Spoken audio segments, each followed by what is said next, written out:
Okay, so I'm going to show you some of the things that I learned from my friend, a professional painter, Christopher Banks, about painting. I am cheap and I'm lazy, right? So I don't want to do anything more than I have to do, and I definitely don't want to do it twice. So generally what I do is I pay him to do stuff I hate, like ceilings and cutting the ceiling where the wall comes in. You know, I don't like doing that either, so I get him to do it. But at any rate, I just wanted to see what this color looks like. And as you can see, it's a chocolate brown. This is still drying, so it's going to dry probably a little lighter. This is the paint you want, okay? I'm going to tell you this right now. It's not cheap, but you don't have enough money to use cheap paint, okay? Trust me on this. It's like $40, $45 a gallon, right? Well, too bad. That's how it is. There's paints that cost more money. There's paints that cost less money. I have not used all the paints that cost more money. I have definitely used the paints that cost less. Now, here's the original color. See if I can do this without ruining anything. That was a Dutch boy color called Hootenanny Green, right? And all well and good for that, but it was hard to get on the wall. And possibly the reason it was hard to get on the wall, I can't prove this, was because it was a cheap paint, or sometimes it's because you have a what's the word I'm looking for? You have a hard color. I have a hard color to cover. So this is what you want to do this. You want your gallon of paint all pre-mixed, and if it sits for any length of time, you want to make sure that it's sealed and send it back over to the paint place and get them to shake it again, because otherwise it's going to waste time. Okay, dry rag. Wipe the wall off if it's anything like my house, an old house, and I guarantee you, you're going to wish you had, because you're going to be putting paint, dust, and dog hair and whatever else you have in your house in your paint. You don't want that. And a wet one for things like by the baseboards, you know, and so on like that. And you just wipe it off. I'd like to use the dry one on the wall because sometimes you get hair that sticks to the rag. If you have, you know, Labradors or dogs that shed or cats that shed, and that kind of defeats the purpose. So wipe everything down because you don't want to put filth in your paint. I go whichever way I want to go. The professional painters go completely insane because sometimes I work from the bottom up because I want to see how it looks. I don't care if they like it. Now here's the other reason you use a good paint. If you're using a good paint, it's not going to matter, because when you touch it up, you won't be able to see it. This is why they tell you to use a good paint the first time. Now, this is what I like. I like a little tray, a little roller, a little brush. I am a big fan of pickle jars or jars of some kind, because you put the paint in here and then you put it in the tray, and if it spills or you step in it or something bad happens, the dog comes past. That's a big favorite of my dogs. I don't know about yours, but it's a big favorite of my dogs. Then it's not that big of a deal. You wipe it off and life goes on. That's why you keep these guys, the wet one and the dry one, in the near vicinity.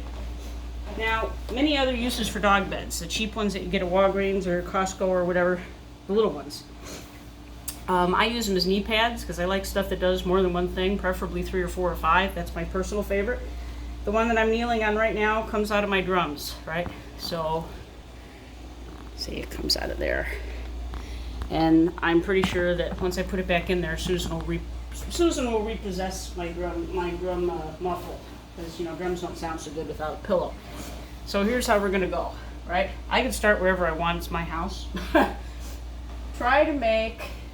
The idea is to, see here, so when you're making an edge, you're squishing the brush into the crevice between the wall and the woodwork, right? That is not a bad line, but the point being, so I can show you how it goes. Push the brush down into the part that you want to get the crevice into. So you're basically using just, you know, what Bob Ross used to call three hairs and some air, squishing this brush into the part where the wall comes in, right? So let's see if we can do it so I can show you how it goes. So in this corner here, and I'm not going to do the inside because it's a pain. Let's see if I can show it. Just go in In this case, I got plenty of space, and just kind of do one of those. Let's see if I can get some more paint here. Because you have to cut in first. So, see if I can show this. Just kind of get in there, and then I do one of these. So, you know, brush out a little bit like that. Be generally careful, because you don't want to get paint on your woodwork. I have to dismiss an alarm there. You don't want to get paint on your woodwork if you can help it. It'll wipe off, but you know, time is of the essence, right? Where are we? So the idea is you get in there first,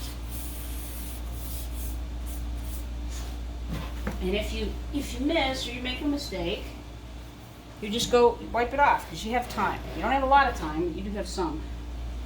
And just kind of get in there and sneak in there and go like that and get all the crevice part first. Now I'm going to tell you something else about paint, even good paint. You can only go over it while it's damp or wet. Maybe once or twice. Once it starts to dry, you're going to start taking the paint back off the wall. So watch this. Got my little roller here. I go 1, 2, 3 times in the little puddle of paint. 1, 2, 3 times on this part with the beads or the slats or whatever. There's usually something, because you got to get some of the paint off. So you want it to look wet, but you don't want it to spatter. I know professional painters, they don't care if it spatters. I don't want it to spatter. That's why I'm wearing my nice clothes. I didn't bother to cover anything because that's not me. And I'm just going to look around on the floor every so often. I hate this floor. And just make sure that I didn't miss. See, I just missed a little bit right there. No big deal. Got my wet rag right in hand. And just go over and wipe it off. Wipes right off. But you can't let it sit, because it'll be on there and then you have to pick it off. It's a waste of time. Again, you want wet, not too wet. I put the paint in the middle of the part where the paint goes, because if you put it on the sides, it gets on this end and that end, and that's not bad, but it is a little inconvenient. So when you run across weird little parts that aren't going to paint the first time, because you have experience with this, you bop those with the end of the roller like that. So you're making like that.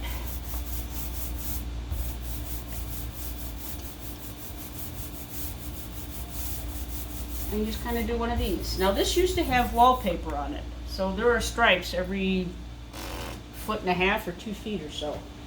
There are stripes on the wall, like lines.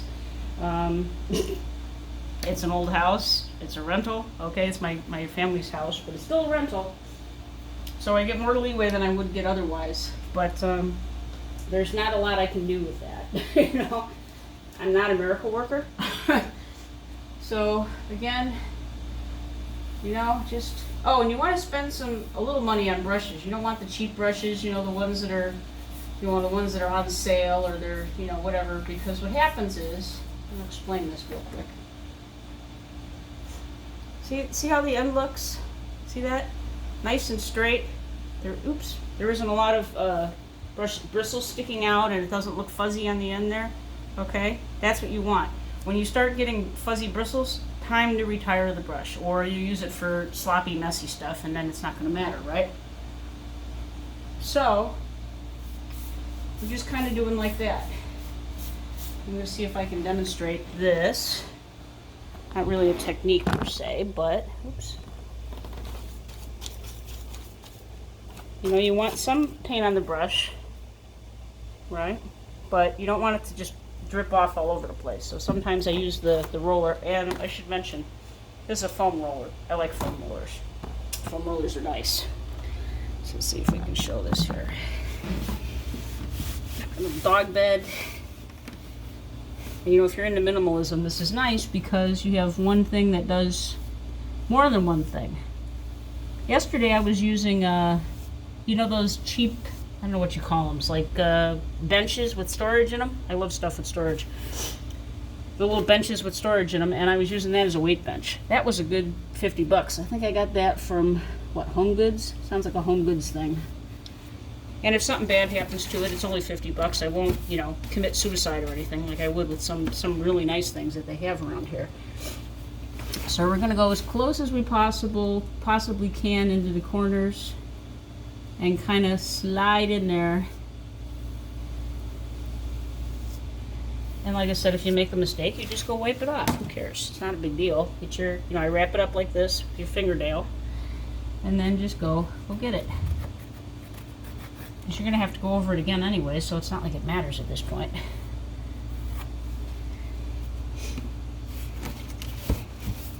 If you have fans, having a fan blowing in this general direction would be nice. Let's see. So you might have to get close and push the brush into, you're kind of doing an angle thing like this, and push the brush down so that you get a nice straight line. So hopefully I said something useful. And then you're going to fill it in just like coloring, right? So we get this part done, fill that in, and then roll with the roller. I hope I said something useful, and that's all I have to say for right this minute.